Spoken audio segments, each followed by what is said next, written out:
Good morning पिला माने आज अध्याय समस्त को स्वागत। सेकेंड चैप्टर पाठ प्रथम पाठर कंटिन्यूएशन रे आज आम पढ़ा विभिन्न अनुष्ठान गठन किपरि होइतिला जेतेबेले इंग्रेज शासन समय से विषय आम अधिक आलोचना करवा। चल कौन कहूँ ओडिया जातीय जागरण सृष्टि निमंते अनेक अनुष्ठान उल्लेखनीय अवदान रही। 1882 मसीह राधानाथ राय, प्यारीमोहन आचार्य, गौरीशंकर राय प्रमुख मनीषीगण ओडिया भाषा और संस्कृतिर उन्नति निमंते कटक रे उत्कल सभा नामक एक अनुष्ठान गठन कले। राधानाथ राय, प्यारीमोहन आचार्य और गौरीशंकर राय यही तीन जनकर प्रचेष्टा क्रम कटक रे उत्कल सभा नामक एक अनुष्ठान गठन होइतिला। एही उत्कल सभा जातीयतावाद सृष्टि करिबारे मुख्य भूमिका ग्रहण करिथिला। एहा व्यतीत बालेश्वर रे उत्कल भाषा उन्नति विधायिनी सभा, उत्कल भाषा उन्नति विधायिनी सभा, कटक रे उत्कल भाषा उद्दीपनी सभा, उत्कल उल्लासिनी सभा और ब्रह्मपुर रे बा गंजाम रे उत्कल हितवाहिनी सभा आदि अनुष्ठान गुड़िक ओडिया जातीय जागरण को बलवत्तर करथिला। एगुड़ा एते इंपोर्टेंट नहीं, बट एतिकी मन रख उत्कल सभा अनुष्ठान किए गठन करथिले ना प्यारीमोहन आचार्य, राधानाथ राय और गौरीशंकर राय। बुझिलो तापर कौन कहूँ देख धार्मिक नवजागरण 19 शताब्दी द्वितीयार्धरे ओडिशा रे धर्म क्षेत्र रे नवचेतनार प्रभाव परिलक्षित होइथिला। ख्रीष्ट धर्म और ब्राह्म धर्म विरुद्ध रे एक संस्कार धर्मी धर्मर आवश्यकता अनुभव करागला।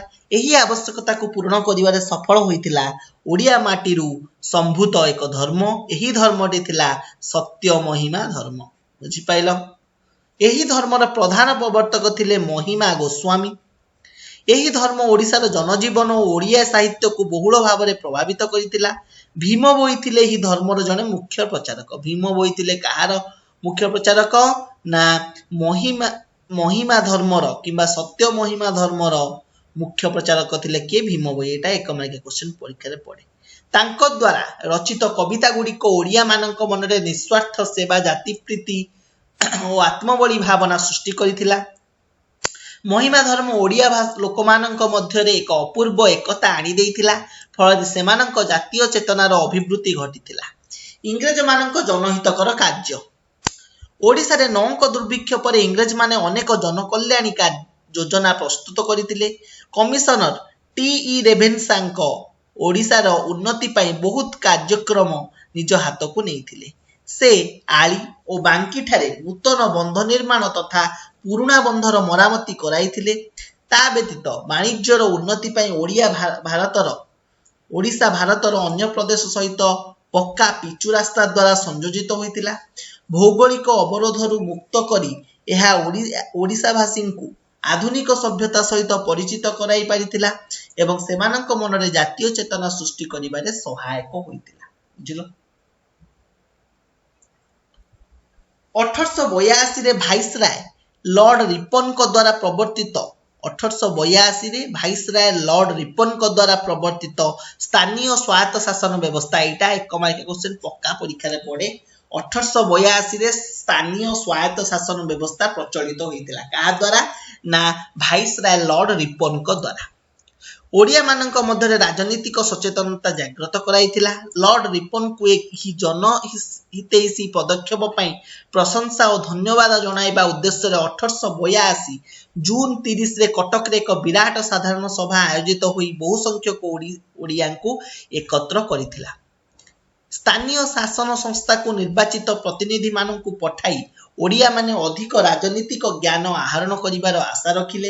एहा व्यतीत भारतीय जातीय कांग्रेस रो विभिन्न अधिवेशन रे ओ देशर विभिन्न जातीय सम्मेलन रे ओडिया नेतृस्थानीय व्यक्ति मानक योगदान ओडिया जातीयता जागरण पई सहायक होइतिला।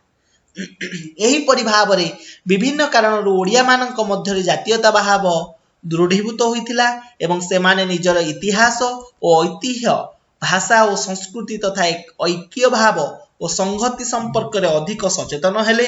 19 शताब्दी द्वितीयार्धरे ओडिया माने निजकु खोजिबारे मनोनिवेश कले एहा ओडिया जातिर प्राणरे आनिथिला नूतन जागरण एक मंत्र बुझी पाइल तो एतिकी रे हमर पाठ 1 समाप्त हला ताहा रिलेटेड क्वेश्चन गुडिकर आंसर ही जेतिकी हमें पढिले ताहा भितर ही अछि तमे ट्राई करो आंसर करिया पाई जदि स्टिल कहार कोनस जगह डाउट थाए किबा किछि क्वेरी थाए मते तमे कमेंट माध्यम रे पचारिबो नहले नेक्स्ट क्लास रे पचारिबो मु ताकू क्लियर करिवि आज पाई एतिकी धन्यवाद।